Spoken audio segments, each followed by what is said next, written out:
All right, guys. So we're in Job 20 now. Hopefully, you guys got a chance to see Job 19. Incredible chapter. And that particular chapter kicks off a series of speeches leading up to ultimately God speaking. So we've heard, up to this point, we have heard from Job. We've heard from his three friends. We heard from Job again, and we heard from two of his friends. And there has been some very inflammatory speeches going on here. Job's been letting them have it, and they've been trying to push right back. But clearly, they're in the wrong, and Job knows it, and he's letting them know about it. But never once has he turned from God on this. He's staying focused on God. He just wants him to go away and quit harassing him. And I think it's funny because so far it seems like Satan is using Job's friends to push him away from God, and they're actually pushing him closer. The worse you make it for a believer, the more they lean into God. It's kind of funny. So now, his third friend is going to speak for the second time. And Job has just made an incredible speech. His two friends tried to bring him down again, didn't work. Now Zophar is going to his sermon on the wicked man. So it's calling it a sermon, which means he's preaching. So he's preaching to Job. And we're going to hear what he has to say. And Job is going to respond. Job isn't going to let him off the hook either. But these guys are just running their mouth and not knowing what they're talking about. Now, they're pretty smart. They're up to speed on things.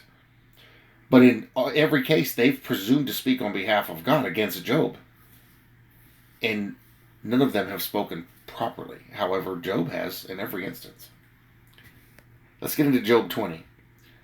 Then Zophar, the Naamathite, answered and said, "Therefore my anxious thoughts make me answer, because of the turmoil within me." So he's been listening and hasn't spoken. This is his second turn speaking, and he's upset. "I have heard the rebuke that reproaches me, and the spirit of my understanding causes me to answer. Do you not know this of old, since man was placed on earth, that the triumphing of the wicked is short, and the joy of the hypocrite is but for a moment? Though his haughtiness mounts up to the heavens, and his head reaches to the clouds, yet he will perish forever like his own refuse. Those who have seen him will say, 'Where is he?'" So basically, he's calling Job names. At this point, he's given up any form of reason or trying to cover his speech. He's just bashing Job flat out, which doesn't make any sense because Job has proven his case and has not said anything that's inaccurate or anything that has been directly derogatory towards these three guys at all. He's just called them out on their nonsense. These guys are a little different. This is why I think Satan is manipulating the situation here quite specifically. Verse 8, "He will fly away like a dream and not be found. Yes, he will be chased away like a vision of the night. The eye that saw him will see him no more, nor will his place behold him anymore." That's interesting because that's in the book of Psalms.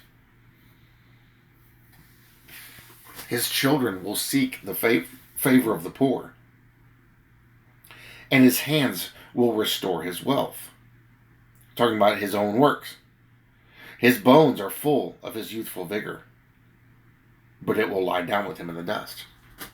Though evil is sweet in the mouth, and he hides it under his tongue, though he spares it and does not forsake it, but still keeps it in his mouth." This is all directed at Job. "Yet his food in his stomach turns sour. It becomes cobra venom within him. He swallows down riches and vomits them up again. God casts them out of his belly. He will suck the poison of cobras. The viper's tongue will slay him. He will not see the streams, the rivers flowing with honey and cream. He will restore that for which he labored, and will not swallow it down. From the proceeds of business he will get no enjoyment. For he has oppressed and forsaken the poor. He has violently seized a house which he did not build, because he knows no quietness in his heart. He will not save anything he desires. Nothing is left for him to eat, therefore his well-being will not last. In his self-sufficiency, he will be in distress. Every hand of misery will come against him. When he is about to fill his stomach, God will cast him the fury of his wrath, and will rain it on him while he is eating. He will flee from the iron weapon. A bronze bow will pierce him through. It is drawn and comes out of the body. Yes, the glittering point comes out of his gall. Terror comes upon him. Total darkness is reserved for his treasures. An unfanned fire will consume him. It shall go ill with him who is left in his tent. The heavens will reveal his iniquity, and the earth will rise up against him. The increase of his house will depart, and his goods will flow away in the day of his wrath. This is the portion from God for a wicked man, the heritage appointed to him by God. So, the other two, in their second response to Job, were pretty direct, but the words they used to refer to Job were a little bit veiled. Zophar has just unloaded. Job, you're a wicked individual, and you're going to lose everything, and this is why you're in the situation you're in. You're an evil man. He's flat out calling Job evil and wicked, and that God is not listening to him and is going to destroy him. How is this possible? How is this possible? Because, you read the first couple of chapters, Job didn't do anything. And we know there's something else going on here. So and this is just my opinion, what I'm looking at here. Because what we saw is his three friends using manipulation in their first speech to get Job to do what his wife said, curse God and die. I think this is Satan. I think this is Satan doing this. Because he tried the direct approach, it didn't work. So now he used the three friends to try to use, smooth words and manipulation to get Job to go, you know what, I think this is right. I think I should repent. It is my fault. And it didn't work. And in fact, Job kicked back. And now the first two friends, have laid back into him, but still kind of veiled a little bit of their speech, but now Zophar has completely unloaded. So I think, and this is my opinion, Satan is realizing nothing he's doing is working. And so he has to try a different approach. So now he's going to try to offend Job and make him angry so he'll lash out. By getting Zophar to tell him he's wicked and evil, and nothing he has done has been for God but for himself. This is just what I'm seeing here.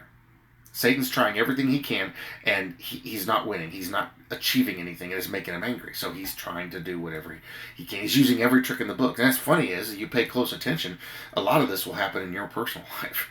When people know you're a Christian, they'll do this. They'll try this. Because Satan still does these same tricks. And he uses those closest to you, namely friends, sometimes family, to do that. This is why we have to do what Job did. This is a lesson. Stand your ground on what you know is true. Now, sometimes people will start to doubt. Well, but what if I'm wrong about this? Do you know where to prove it? Go prove it. If you know you're right, you stand your ground.